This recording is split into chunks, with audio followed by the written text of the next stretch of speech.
सूरत कुमार योगी राम सूरत कुमार योगी राम सूरत कुमार जय गुरु राया योगी राम सूरत कुमार जय गुरु राया योगी राम सूरत कुमार जय गुरु राया 30,000 ஆண்டுகள் அரசு புரிந்தார்.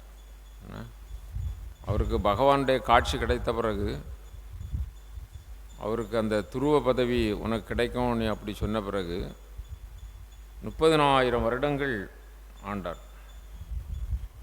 அதன் பிறகு அவர் உத்கலன் என்கிற அவருடைய மகன் அவனுக்கு பட்டம் சூட்டினார். பட்டம் சூட்டிட்டு அப்படி பகவானை நினைந்து இருக்கும்போது அவருக்கு வானுலகத்திலிருந்து விமானம் வந்தது. வானுலகத்திலிருந்து ஸ்ரீ மகா விஷ்ணு பார்ஷதர்கள் 2 பேர் அந்த விமானத்தில் வந்தாங்க. வந்து அந்த துருவ மன்னன் அந்த அவரை அழைத்து கொண்டு போவதற்கு வருது. இவர் அதுக்கு முந்தி அந்த அரசாட்சியை மகன்கிட்ட கொடுத்துட்டு பத்திரிகாசிரமும் போயிட்டார். அங்கே இருந்து அவர் பகவானை நினச்சி தவம் இருக்கிற நேரம்தான் அந்த விமானம் வந்தது. துருவன் அதை பார்க்குறார். ஒரு விமானம் விண்ணிலிருந்து மண்ணுக்கு இறங்கி வருவதை கண்டார். அவருக்கு மகிழ்ச்சி தான். அவர் நினைக்கிறாரு இது எங்கே இருந்து எதுக்காக வருது அப்படின்னு சொல்லி. அதில் 2 அணுக்க தொண்டர்கள் இருக்காங்க. ஸ்ரீ மகாவிஷ்ணுவினுடைய அணுக்க தொண்டர்கள் பார்ஷதர்கள். அவர்கள் சுனந்தன் நந்தன் அப்படிங்கிற 2 பேர். அவங்க 2 பேரும் துருவன்கிட்ட வந்து சொல்கிறாங்க, நாங்கள் ஸ்ரீ மகாவிஷ்ணுவினுடைய அணுக்க தொண்டர்கள் பார்ஷதர்கள். உங்களுக்கு யாருக்குமே கிடைக்காத பெரிய பதவி கிடைத்திருக்குது. அதுவும் அப்படியே தகதகென்று ஒளிரக்கூடிய அந்த வைகுந்தத்தில் உங்களுக்காக வேண்டி இடம் ஒதுக்கப்பட்டிருக்குது. அதனால் வாங்க அப்படின்னு சொல்லி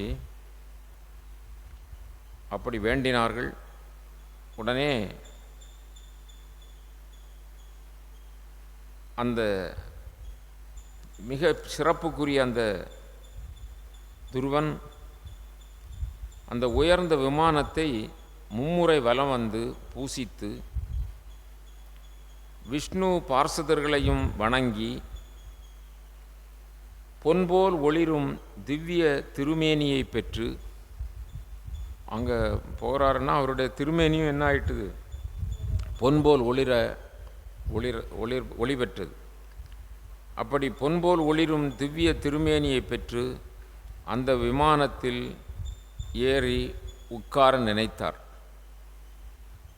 அந்த நேரத்தில்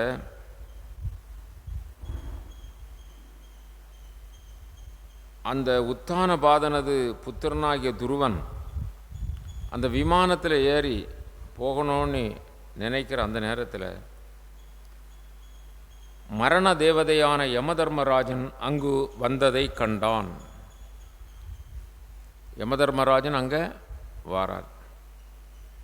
அவரது தலைமேல் கால் ஊன்றி அந்த உயர்ந்த விமானத்தில் ஏறி அமர்ந்தான். அவர் மேலே மிதித்து தலையில் மிதித்து மேலே ஏறி உட்கார். அதுக்கு என்ன அர்த்தம், என்ன பொருள் அப்படின்னு சொன்னால், அதாவது பகவானுக்கு ஆட்பட்டவர்கள் மரண பயம் இல்லை. யமதர்மராஜா வந்து அங்கு வேலை இல்லை. அப்படி யமதர்மராஜாவே தன் தலை தாழ்த்தி அந்த துருவனுடைய பாதங்கள் படும்படியாக குனிந்து நின்று அவர் தலைமீது கால் வைத்து விமானத்தில் ஏறினார். அப்படி துருவன் மிகப்பெரிய உயர்ந்த நிலையை அடைந்தார். அது மாதிரி இந்த உலகத்தில் பிறந்த ஒவ்வொருவரும் துருவ நிலையை அடையலாம். துருவன் பெற்ற பெயற்றை அடையலாம். அதற்கான வழிமுறைகளை தேடி சாதனை புரிந்தால் நாமும் அந்த பகவானுடைய வைகுந்தத்தை அடைய முடியும். உதிரரிடம் மைத்ரேயர் மீண்டும் சொல்லுகிறார், அந்த பிருகு அவருடைய வரலாறுகளெல்லாம் ரொம்ப விரிவாக சொல்லப்பட்டிருக்கிறது. அவர் சிறந்த பேரரசர். அவர் அந்தணர்களையும் மற்றுமுள்ள பக்தர்களையும் வெகுவாக மதிப்பவர், சிறந்த ஆட்சி புரிந்தவர். அதனால் அவருக்கு நல்லாசிகள் கூற வேண்டும் அப்படி என்று சொல்லி சனத்குமாரர்கள் வந்தார்கள். சனத்குமாரர்கள் நாம் முன்பே அறிவோம். சனகர், சனந்தனர், சனாதனர், சனத்குமாரர் பிரம்மாவுடைய புத்திரர்கள், பிறவி ஞானிகள். இள வயதாகவே 5-6 வயது பிராயத்திலே எல்லா இடங்களிலும் சுற்றி வருபவர்கள், திகம்பரர்கள். அவர்கள் இந்த பிருகுவை பார்க்க வருகிறார்கள். அவர்கள் வானிலிருந்து ஒளி இறங்கி வருவதைப் போல ஆகாயத்திலிருந்து பூமி நோக்கி ஒளிமிக்க அவர்களுடைய அந்த பிருகுவினுடைய பரிவாரங்கள் எல்லோரும் காணும்படியாக அவர்கள் கீழே இறங்கி வருகிறார்கள். பார்த்தார் பிருது மன்னர், சான்றோர்களுடைய ஒழுக்கத்தை கடைபிடித்து ஒழுகும் பிருகு மன்னர் அவ்வொழுக்கத்தை நடைமுறையில் காட்டித் தருபவராக அவர் வந்த அந்த சனகாதி முனிவர்களை வரவேற்று அவர்களுடைய திருவடிகளுக்கு அபிஷேகம் செய்து பூஜை செய்து அவர்களுக்கு முறைப்படி ஆசனம் கொடுத்து அவர்கள் பாதங்களை கழுவிய புண்ணிய தீர்த்தத்தை தன் தலையில் தரித்து கொண்டு அது மாதிரி உபசாரம் செய்தார். சனகாதி முனிவர்கள் பகவான் பரமசிவனுக்கும் முன் தோன்றியவர்கள், அதாவது ருத்ரர் தோன்றுவதற்கு முன் தோன்றியவர்கள். அவர்கள் தங்கச் சிம்மாதனத்தில் அமர்ந்து தட்சிணாக்கினி முதலிய அக்னிகளும் தத்தம் இடத்தில் வீற்றிருந்து காட்சியளிப்பது போல காட்சியளிக்கும் அந்த சனகாதிகளிடம் பிருது மிக மன அடக்கத்துடனும் மிக சிரத்தையுடனும் அவர்களுடைய திருவடிகளை வணங்கி நிற்கிறார். பிருது சொல்லுகிறார், மங்களமானவர்களே, திருவுருவான முனிவர்களே, யோகிகளுக்கும் கிடைத்தற்கு அரியதான தங்களது தரிசனம் எனக்கு கிடைத்தது பெரும் பாக்கியம். இதற்காக நான் என்ன புண்ணியம் செய்தேனோ அப்படி என்று சொல்லி அவர்களுக்கு முகமன் கூறி அவர்களை உபசரித்தார். மேலும் சொல்லுகிறார், அந்தண செம்மல்களே, உங்கள் வரவு நல்வரவாகுக. தோற்றத்திலே நீங்கள் சிறு வயதினர், ஆனாலும் அந்த சிறு வயது முதற்கொண்டே முக்தி பெற விரும்பும் சான்றோர்களின் அடியொட்டி மனத்தை ஒருநிலைப்படுத்தி பிரம்மச்சரியம் முதலிய விரதங்களை மிகுந்த ஈடுபாட்டுடன் கடைபிடித்து உலக சேமத்திற்காக நீங்கள் இருந்து கொண்டிருக்கிறீர்கள். நீங்கள் கர்ம வினைக்கு ஆட்பட்டது இல்லை. துன்பங்களின் விளைநிலமான இவ்வுலகில் நிலவி வரும் புலன் இன்பங்களாலேயே பேரின்பமாக அந்த புலனின்பங்களையே கருதி அவற்றையே நுகர்ந்து வருகின்றவர்களுக்கு நீங்கள் அவர்களுடைய பாவங்களை எல்லாம் நீக்கி நற்கதி கொடுக்கிறீர்கள்.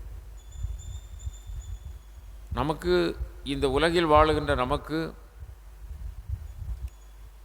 புலன் இன்பங்கள் தான் மேலானது என்று நினைக்கிறோம். இந்த இன்பத்தையே பெரிதென்று நினைத்து சாஸ்வதமாக இதை விட்டால் வேறு இன்பம் இல்லை அப்படி என்று சொல்லி நினைக்கிறோம்.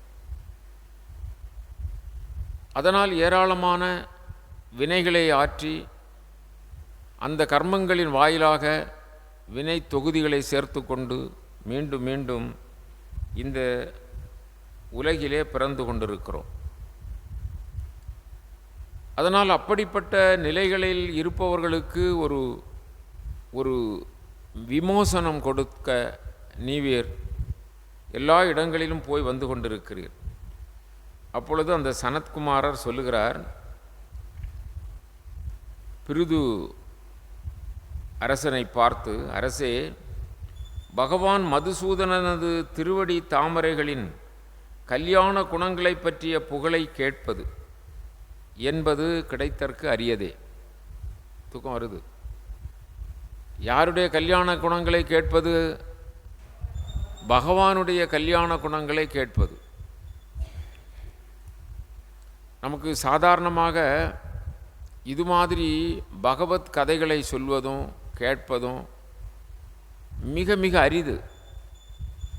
எப்பொழுதாவது நமக்கு அப்படி ஒரு சந்தர்ப்பம் கிடைத்தால் கூட ராமாயணமோ மகாபாரதமோ ஸ்ரீமகா பாகவதமோ அல்லது இன்னொரென்ன உபனிஷத்து கருத்துக்களோ அகில திரட்டோ ஏதாவது இப்படி நமக்கு நல்ல மொழிகளை கூறக்கூடிய பகவானுடைய கல்யாண குணங்களை அல்லது அந்த சரிதத்தை கேட்கக்கூடிய வாய்ப்பு வந்தால் என்ன செய்து விடுவோம்? ஒரு 2 நிமிஷம் 5 நிமிஷத்தில் தூங்கிடுவோம். அப்போ பிறகு நம்ம சொல்லுவோம், நல்லதை எதையாவது சொன்னால் கேட்டால் எனக்கு உடனே தூக்கம் வந்துடும். எதையாவது நல்ல கதைகளை கேட்டால் உடனே தூக்கம் வந்துடும். புஸ்தகத்தை எடுத்து ஒரு பக்கம் படித்தா போகிறோம், தூக்கம் வந்துடும். அப்படி சொல்ல கேட்டிருக்குமா இல்லையா? நம்மளே சொல்லியிருக்கோமா, நாமே சொல்லியிருக்கிறோமா? அப்படி கூட இருக்கும். அதனால் எப்பொழுதும் நம்முடைய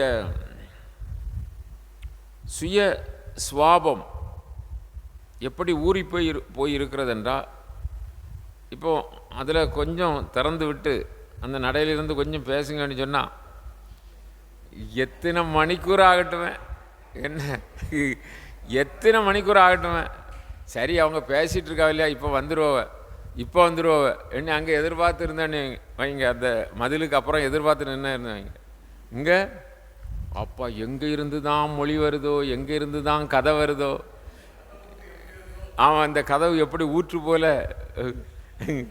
பேர் ஊற்று கூட வற்றி போகும். என்ன கோடை காலத்தில் பேர் ஊற்று வற்றி போகும். ஆனால் அந்த கதை பேச ஆரம்பித்தா அப்பா எத்தனை மணிக்கூறுனாலும் என்னம்மா அங்கே பேசிக்கிட்டு இருக்கிறியா காரியம் நாங்கள் அப்படிதானா. ஆக உலகியலில் அந்த பேச்சுக்களுக்கோ அல்லது காரியங்களுக்கோ குறைவே கிடையாது. ஆனால் பகவானை பற்றியுள்ள பேச்சுக்கள் நமக்கு ரொம்ப குறைவு, கிடைப்பதும் குறைவு, அதை நாம் பயன்படுத்துவதும் குறைவு. அதை அனுபவிப்பதற்கு நம்முடைய மனமும் ஒத்துக்கொள்ளாது. அதை அனுபவிப்பதற்கு நம்முடைய மனம் சாதாரணம் சொல்லுவோம். நம்முடைய வாழ்க்கையில் ஒரு முறையாவது ராமாயணத்தை முழுமையாக படித்து அதுக்கு அர்த்தம் புரிஞ்சு, வால்மீகி ராமாயணம் கம்பராமாயணம் இதை ஒரு முறை ஆதியிலிருந்து அந்த வரை அழகாக படித்து தெளிவடையணும் அப்படிங்கிற மாதிரி நமக்கு ஆசை இருக்கா? இருக்காது. அது மாதிரி மகாபாரதம் இது மாதிரி படித்தவங்க ரொம்ப குறவு. உங்களை எப்பவும் நான் சொல்கிறதில்லை, ஏன்னா நீங்கள் பிறகு சண்டைக்கு வருவீங்க. வெளியே உள்ள ஆட்களை தான் சொல்கிறேன். என்ன படிக்க மாட்டோம், படிக்கிறதுக்கு கேட்டால் நேரம் இல்லை அப்படின்னு சொல்லுவோம். ஆனால் அதில் எல்லாம் அது எதனால் அப்படின்னு சொன்னால், பகவானை பற்றி சொல்லியிருக்கிற விவரங்கள் நமக்கு இப்போ தேவையில்லைன்னது மாதிரி. அதை பற்றி ரொம்ப அது என்ன உடனே நமக்கு சாப்பாடாக போடும் அப்படி கேட்பாங்க, அல்லது அது படியலாக்குமா அப்படி கேட்பாங்க. காரணம் அதில் நமக்கு லயம் இல்லை. அதங்க என்ன சொல்கிறாங்க பாருங்கள், அரசே, பகவான் மதுசூதனனது திருவடி தாமரைகளின் கல்யாண குணங்களை பற்றிய புகழை கேட்பது என்பது கிடைத்தற்கு அரியது. கிடைத்தற்கு அரியது. அந்த அந்த அந்த சிறப்பான அந்த சரிதங்களை கேட்குறது கிடைத்தற்கு அரியது. முற்காலத்துல எல்லாம் நிறைய அதை மனனம் செய்வாங்க, நல்ல கதைகளாக சொல்லுவாங்க. ஊர்களில் எல்லாம் அந்த ஒரு மாதிரி கல்மேடை மாதிரி போட்டு அந்த ஊரில் பொதுவான இடத்துல போயிருந்தால் அங்கே சாயங்காலம் ராமாயணம் வாசித்து ஒருத்தர் சொல்லிக்கிட்டே இருப்பார் இல்லையா, அல்லது திருமந்திரத்தை சொல்லிக்கிட்டு இருப்பாங்க, அல்லது தேவாரம் சொல்லி ரெண்டு கவி, ஒரு 5 கவி வந்து அதில் சாயங்காலம் பொழுது போகிறதுக்கு கொஞ்சம் வயசானவங்க, பெரியவங்க, அதில் கொஞ்சம் வாய்ப்பு இருக்கிற இளைஞர்கள், சிறுவர்கள் இவங்கெல்லாம் கலந்துக்கிடுவாங்க. அவங்க பெரியவங்க சொல்லுவாங்க.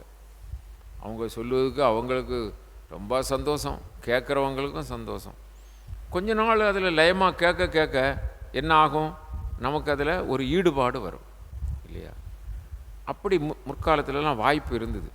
ஏன் நம்ம வீட்டு பாட்டிக்கே நல்லா தெரியும், பாட்டி இருக்காங்கல்ல, பாட்டிக்கு நல்லா தெரியும். இப்போ உள்ள பாட்டியை சொல்லல, இப்போ உள்ள பாட்டிக்கு தெரியாது. புரியுது இல்லையா. பழங்காலத்தில் பாட்டிகளும் நல்லா தெரியும், தாத்தாவுக்கெல்லாம் நல்லா தெரியும். ஏதாவது பேரனோ பேத்தியோ வந்து தாத்தா ஒரு கதை சொல்லுங்கன்னு சொன்னால் அவர் சரளமாக இடையிடைய சப்பை கொட்டிட்டு இல்லையா, ருசி அவருக்கு சொல்ல சொல்ல ஓ அப்படி ஆகும். பீமன் எப்படி இருந்தார், அர்ஜுனன் எப்படி இருந்தார், தர்மர் எப்படி இருந்தார், கண்ண பரமாத்மா என்ன செய்தார், தூதாக போனார், இப்படியாக போனார். அவங்க ருசித்து சொல்லுவாங்க. அப்போது அது வந்து ஒரு நல்ல சந்தர்ப்பம் இருந்தது. கலியுகத்தில் வருஷம் ஆக ஆக இப்போ எத்தனை வருஷம் ஆச்சு, 5200 இந்த பக்கம் வருது இல்லையா. கலியுகத்தில் கலியுகம் ஆரம்பிச்சு 5152 பாருங்க, கணக்கை கரெக்டாக வச்சுருக்காங்க. ஒரு வருஷம் எண்ணிகிட்டே இருக்கணும். ஏன்னா கலியுகம் வர வர நமக்கு ஒரு 25 ஆண்டுகளுக்கு முந்தைய இருந்தது இப்போ இருக்காது. அது மாதிரி கலியுகம் மாறிக்கொண்டே இருக்குது. அப்போது அந்த நிலைகள் கொஞ்சம் கொஞ்சமாக படிப்படியாக குறைந்துட்டே வருது. இங்கே சனகாதி முனிவர் சொல்கிறாரு, அது அந்த கல்யாண குணங்களை பற்றிய புகழை கேட்பது என்பது கிடைத்தற்கு அரியது. ஆனால் அது தங்களுக்கு இயற்கையிலேயே வாய்த்துள்ளது. எங்களுக்கு எப்படி கிடைச்சிருக்கு, அது இயற்கையாகவே கிடைத்திருக்கு.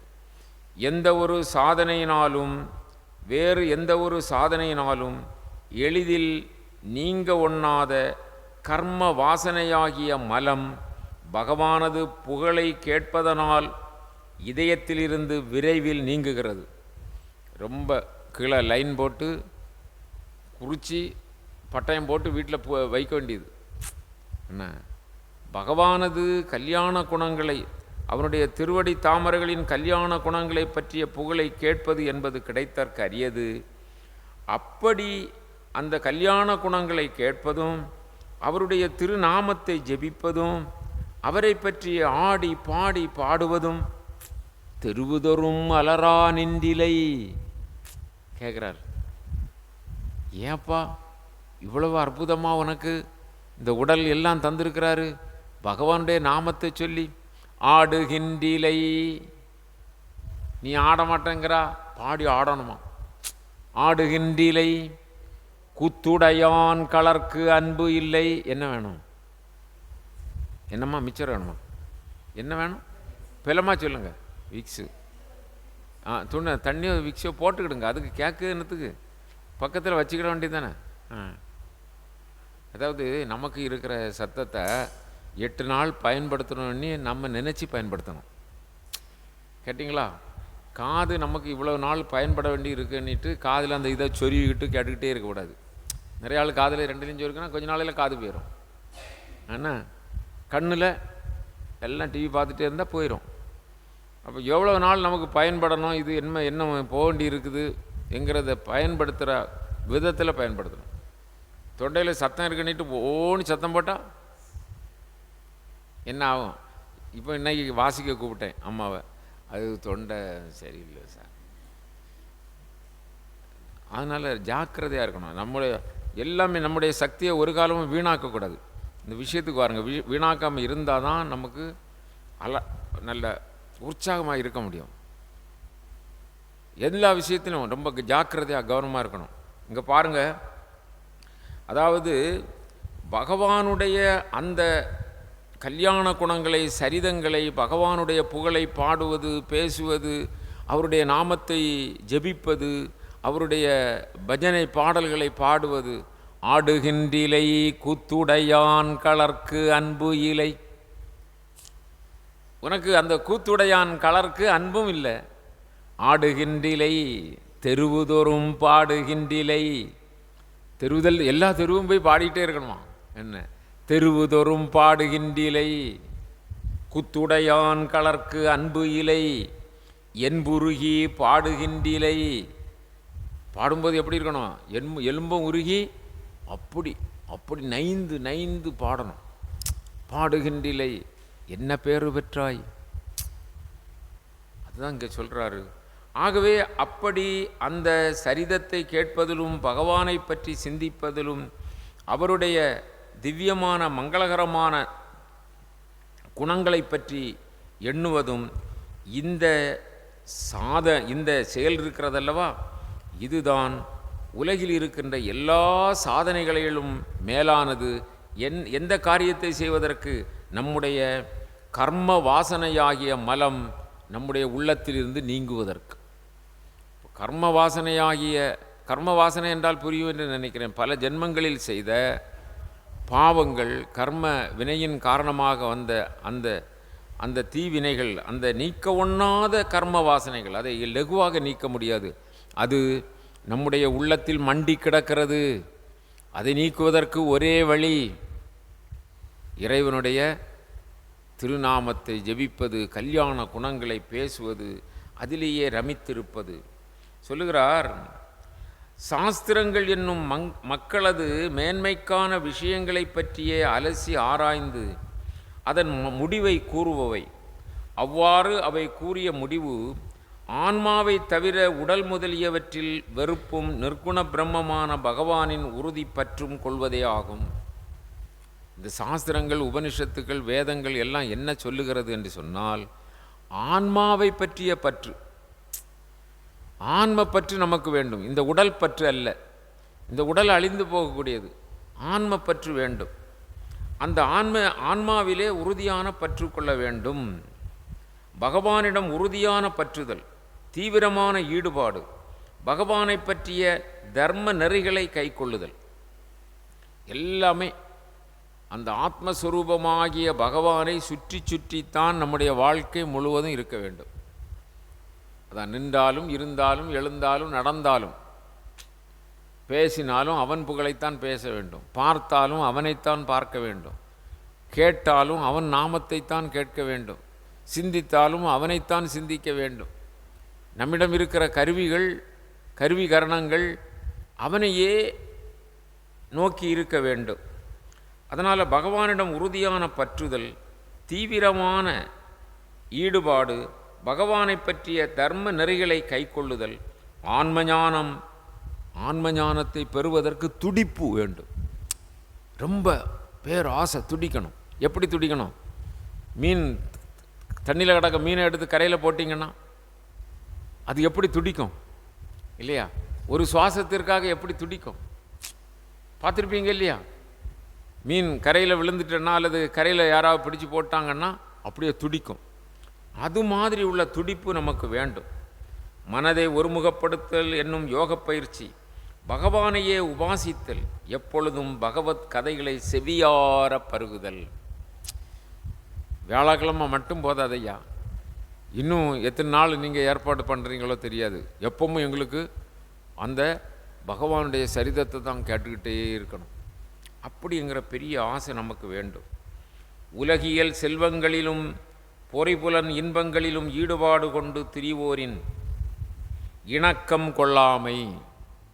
அதான் கன்றோடு சேர்ந்த பன்றியும் இந்த பன்றியோடு சேர்ந்த கன்றும் என்ன அது மாதிரி 24 மணிக்கூறும் குடும்பத்தை பற்றியே பேசுவாங்க. 24 மணிக்கூறும் அந்த அதுலேயே ஊறி பேசிக்கிட்டே இருப்போம். அவங்களோட ஒரு 10 நாள் நம்ம சுற்றினா நம்மகிட்ட இருக்கிறது எல்லாம், ஆமாம், நம்மகிட்ட இருக்கிறதெல்லாம் போயிடும். ஆனால் சரிதானா? சார் வேற ஒன்றும் சொல்லலை, சாரியை பற்றியே பேசுவாங்கன்னு சொல்லார்.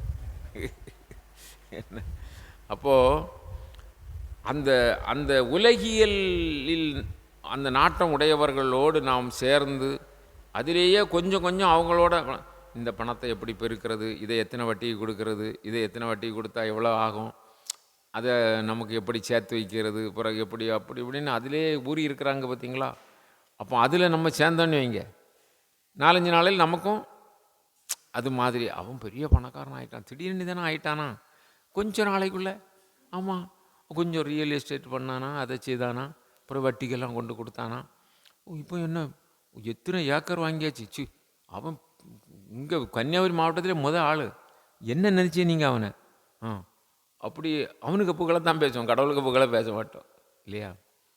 அப்போ செல்வத்தால் நம்ம ஆட்கொள்ளப்படுறோம். அப்போது அப்படி அவர்களோடு இந்த உலகியல் நிலையிலே வாழ்பவர்களோடு நாம் என்ன செய்யக்கூடாது? இணக்கம் கொள்ளாமை, அவர்கள் விரும்பும் இன்பங்களில் வெறுப்பு கொள்ளுதல், உலகியல் சம்பந்தமான அந்த இன்பங்களிலே வெறுப்பு கொள்ளுதல், அவர்களது கொள்கைகளை தாம் ஏற்றுக்கொள்ளாது இருத்தல். அவங்களுடைய கொள்கைகள் தனியாக இருக்கும், நம்ம கொள்கை தனியாக இருக்கும். நம்ம குருகுலம் போனோம், நம்ம நல்ல விஷயங்கள் தெரிஞ்சுக்கணுன்னு நம்ம கொள்கைகள் வேறு, அவங்க இங்கே வாரது வீணுன்னு நினைப்பாங்க, அவங்க வேறு இடத்துக்கு போகிறது தான் பெருசாக நினைப்பாங்க இல்லையா. அது மாதிரி அவற்றிலிருந்து நீங்கி பகவத்குண காணாமிருதத்தை பருகும் நேரம் தவிர மற்ற நேரங்களில் தனித்திருந்து பகவானையே சிந்திக்க வேண்டும். சனத்குமாரர் கொடுக்கக்கூடியது இது நிறைய பக்கங்களில் நிறைய கொடுத்துருக்கிறாரு. ஒன்றை நாம் புரிந்து கொண்டாலே அதுவே ரொம்ப சிறப்பாக அமையும். பாருங்கள், பிறருக்கு தீங்கு இழைக்காமல் இருத்தல் அகிம்சை. அகிம்சை ரொம்ப முக்கியம், அகிம்சை ரொம்ப முக்கியம். நாம் அந்த அகிம்சை நிலையில் வாழணும். துறவு மனப்பான்மை, ஆன்மாவிற்கு இன்பம் பயக்கும், ஆன்மாவுக்கு இன்பம் பயக்கும் பகவத் கதா சிரவணம். சிரவணம்னா நல்ல கேட்டல். பயன் கருதாது யமம் நியமம் முதலியவைகளை விரதங்களாக மேற்கொள்ளுதல். யமம் நியமம் பற்றி முன்பு சொல்லியிருக்கிறோம், அதை விரதங்களாக ஏற்றி செய்ய வேண்டும். பிறர் மனம் புண்படாதபடி பேசாதிருத்தல், புண்படும்படி பேசாது இருத்தல், அதாவது பிறர் மனம் புண்படாது இருக்கும்படி நடத்தல். தன்னலம் கருதி பொருள் சேர்க்க நிலையாமை, சுயநலத்தில் பொருளை சேர்க்கக்கூடாது, சுயநலத்தில் பொருள் சேர்க்கக்கூடாது. வெம்மை குளுமை என்கிற இரட்டைகளை பொறுத்தல். நம்முடைய சீதோஷ்ண நிலை, காலநிலை இவைகளுக்கு ஏற்ப எல்லாம் நமக்கு பகவான் கொடுத்தது என்று அவர்களை ஏற்றுக்கொள்ள வேண்டும். அடியவர்கள் செவிக்கு இன்னமுதாகிய பகவத் குணங்களை வாயார கீர்த்தனம் செய்தல் ஆகிய இவைகளால் பகவானிடம் பக்தி வெள்ளம் தானாகவே பெருக்கெடுத்து பாயும். அதனால் மனிதனுக்கு காரண ரூபமான இந்த ஜட பிரபஞ்சம் குறித்து வைராக்கியம் உண்டாகும். பின் ஆத்மஸ்வரூப நிர்குண பரபிரம்மமான பகவானிடம் அனாயாசமாகவே தீவிரமான பக்தி ஏற்படும். அப்போ பகவானிடம் தீவிரமான பக்தி நமக்கு வர வேண்டும் என்று சொன்னால், நமக்கு இந்த உலக பற்றுடையவர்களோடு உள்ள பற்றை குறைத்து ஈஸ்வரனுடைய பற்று இருக்கக்கூடிய, ஈஸ்வரனை பற்றி சிந்திக்கக்கூடிய அந்த சான்றோர்களோடு தொடர்பு வைத்து நல்ல சத்சங்கத்தோடு இணைந்து நாம் நம்முடைய செயல்பாடுகளையும் ஹிம்சை வராமல் இருத்தல், அது மாதிரி பெரியவர்களை மதித்தல், நல்ல அறநூல்களை தர்ம நெறி நூல்களை படித்தல், பகவானுடைய கதாமிருதத்தை கேட்டல், இது மாதிரி நமக்கு வந்ததென்றால் நம்முடைய உள்ளத்தில் ஒளி உண்டாகும். அப்படி உள்ளம் தெளிவடைந்தால் அந்த பகவான் மீது பக்தி தானாகவே நமக்கு ஏற்படும் என்ற நிலையிலே இன்றைய தினம் இந்த நிகழ்வை நிறைவு செய்கிறோம். அன்பு வணக்கங்கள்.